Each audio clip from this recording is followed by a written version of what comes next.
those type of things just really help me lock in more than ever. It really doesn't matter, but I've been as locked in as I've ever been in my career.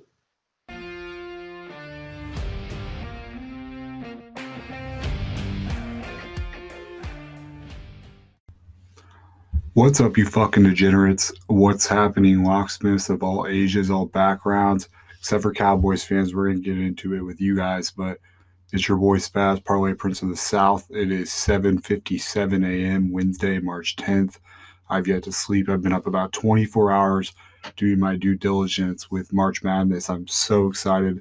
I'm going to get into that, but I got a solo pod here. You know how I do freestyle. I don't have a rundown. And I'm just going to get right into it with the Dak Prescott trade. What the hell is happening? As an Eagles fan, I couldn't be more happier. I think this guy is a disaster. I think this contract is a disaster. And honestly, just overall, it's kind of a what the fuck moment for the NFL. I don't think we've ever seen a quarterback at $75 million the first year. I don't think we've seen any player do that in any sport. I could be wrong because baseball has high contracts, but as far as NFL goes, we haven't really seen anything like this. It is unprecedented. And as an Eagles fan, I love it for a few things. One, there's three things in life that are guaranteed. That is death, taxes, and the Cowboys being a disaster while Jerry Jones is there. I mean, look at it. They're paying Zeke. They're paying Amari. Now, as Dak gets this massive 4-year, $160 million contract, how the hell are they going to afford no line? And I just think it's setting Dak up for failure. I think Jerry Jones obviously didn't want to pay Dak, or he would have a couple of years ago or even last year instead of franchising him. But now we get Dak with this ridiculous contract. You're not going to have money in the cap space. You're not going to be able to afford much weapons. I believe Zeke's on the decline as well. Just overall disaster. I predict the Cowboys will go 7-9 next year. Take that with a grain of salt, as I am an Eagles fan. But these contracts are getting out of hand. And speaking of contracts, Tom Brady, your boy, has done it again, restructured his deal, and it seems like he does this every year just to get, more weapons. And when people say, oh my gosh, Tom Brady is taking a pay cut, we all know that's not true. He's just restructuring his deal. Even if his contract is for less money, he's going to get more in incentives. And we all know under the table deals can happen where he can get a bag. But Tom Brady wants OBJ, and I don't know how I feel about that.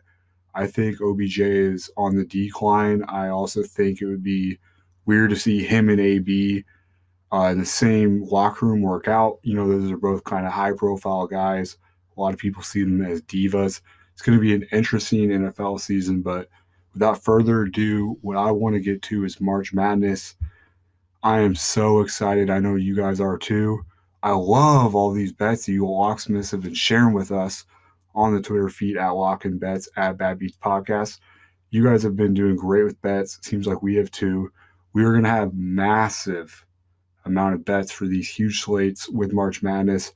And honestly, I kind of like the conference tournaments more than March Madness just because there's so much craziness. Few people remember the UConn-Cincinnati game that went to 4 overtime. Just a few years back, they had a buzzer beater, triple overtime event that sent them to a 4th overtime. I just love conference tournaments, but I have a few questions for you guys. If you tweet at us who you think your sleepers and Cinderellas are. Obviously, sleepers are the teams that can make a run to, the Elite Eight, Sweet 16, while a Cinderella term tends to be more one and done. But starting out sleepers, I got 2. I got the St. Bonaventure Bonnies. I think they're a deadly team. They're really good at moving the ball. They do not shoot a lot of threes, but they could make a deep run. They have been really outstanding at rebounding. And my other sleeper is Loyola Chicago. Yes, I'm talking about that team with that herpes-riddled grandma bitch. I think her name is Sister Jean. Not even sure she's fucking alive, but she is alive. I would trade her to get Kobe back any day of the week. But Loyola Chicago is the number 1 defensive efficiency in the country. They are number 9 overall in KenPom, which I prefer KenPom over net.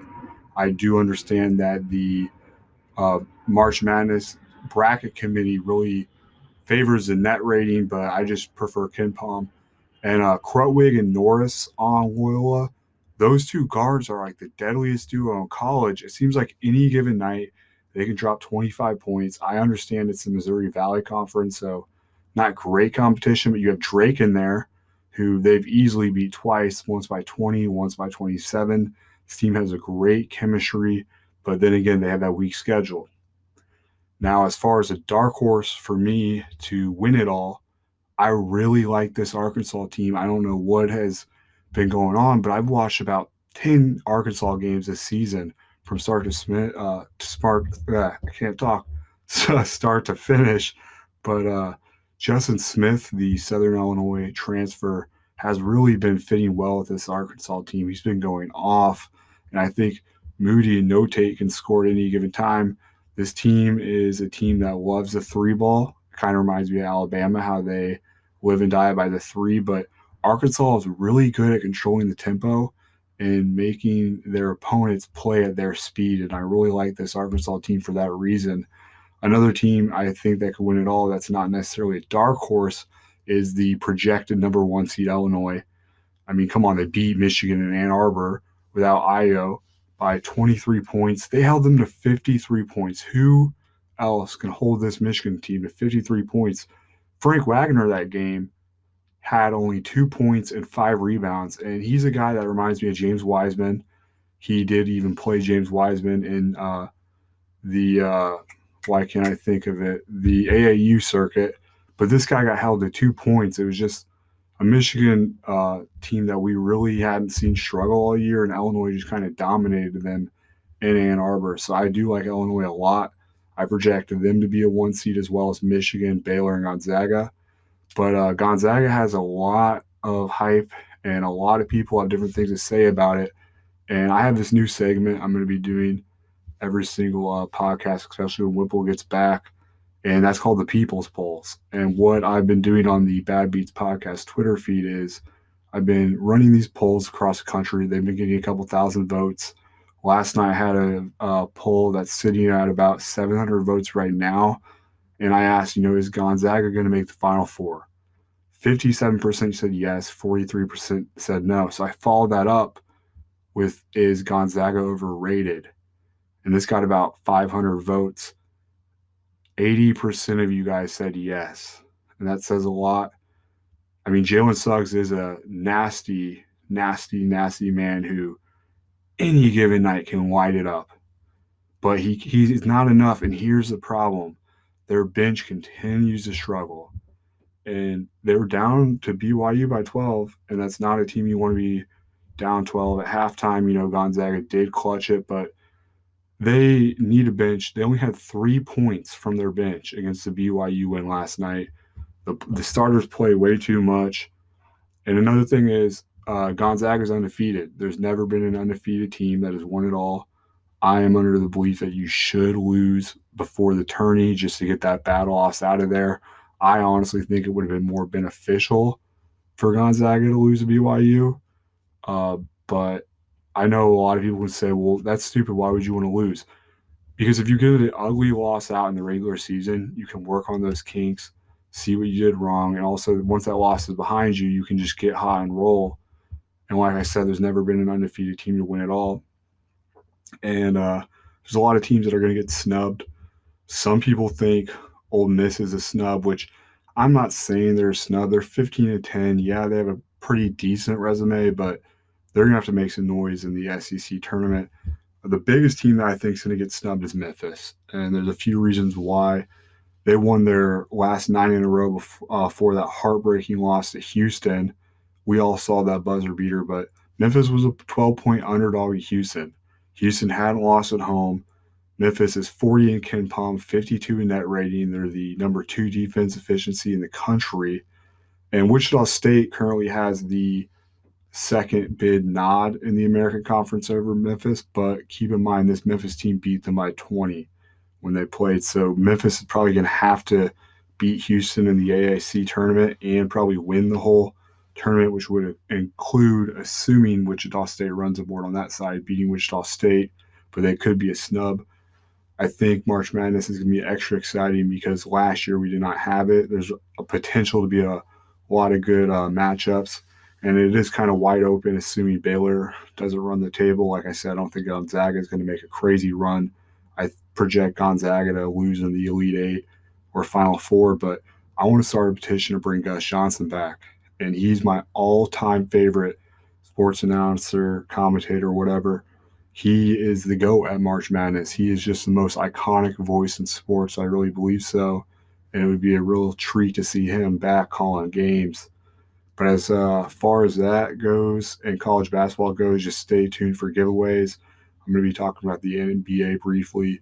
I know you guys saw the Myers Leonard debacle. I mean, what the hell? Is this guy Deshaun Jackson?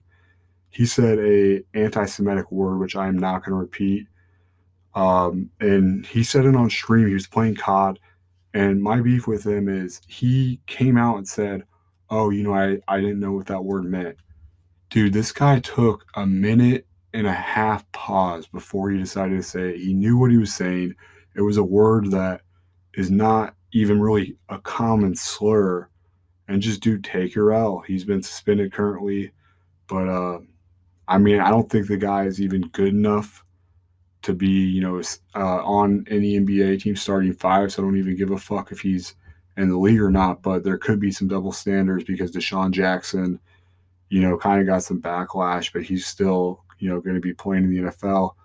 And another news about the NBA, Blake Griffin, I did call it about 4 episodes ago, did sign with the Nets. I was the only person to call that. I looked all over social media. I couldn't find anyone predicting Blake Griffin go to the Nets, but I did predict that correctly. I think he's a nice little piece of their bench. And a lot of people have hate for Blake Griffin and say, well, this guy's, he's washed, he's not in his prime. But you're comparing Detroit Pistons Blake Griffin, where he didn't really have an opportunity to shine. I think he's an absolutely outstanding role player off the bench for the Nets. I think he could be great, but I would still like to see them get Andre Drummond. They need another center. I don't think DeAndre Jordan is capable enough at his age to be their starting center, and the Nets need more of a bench.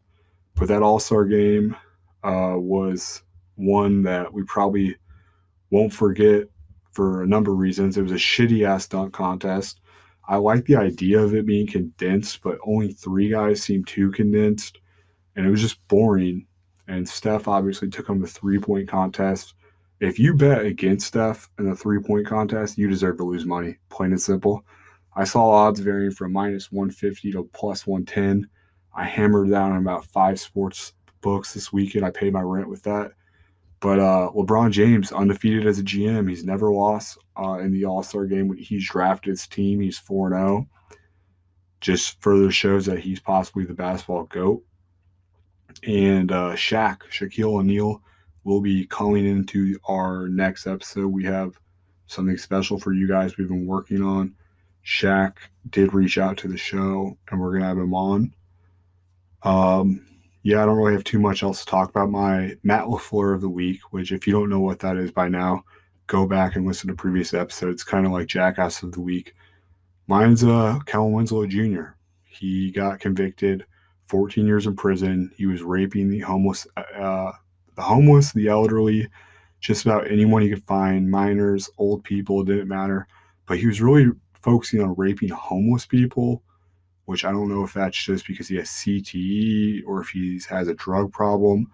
But what's the difference between Kellen Winslow Jr. and a job application? Nothing at all. They both raped the homeless. That guy's a fucking scumbag. I think he should have got 140 years. And another thing I learned this weekend was I'm never betting on the UFC again. I almost put a gun in my fucking mouth Saturday. So Peter Yan, this guy was open up at like minus 120 to beat Sterling in his fight. So I put a few $100s on Peter Yan because I just had a really good feeling. Going into the end of the fight, he was a live bet minus 4,000 to beat Sterling. He was just pummeling this guy. And then boom, illegal knee. They said it was intentional. I don't think it was. Then again, I had money on it, so keep that in mind. But he hit Sterling with an illegal knee, automatic disqualification.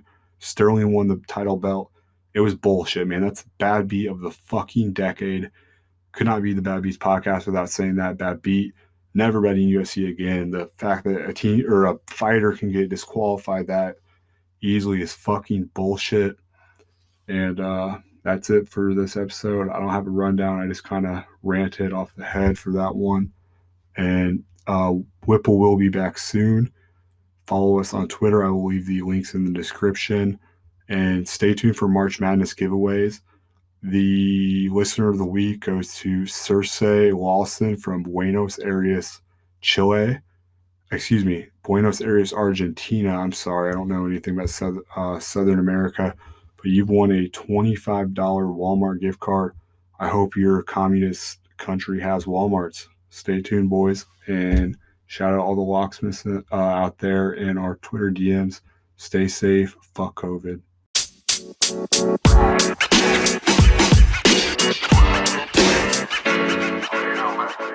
You know, man.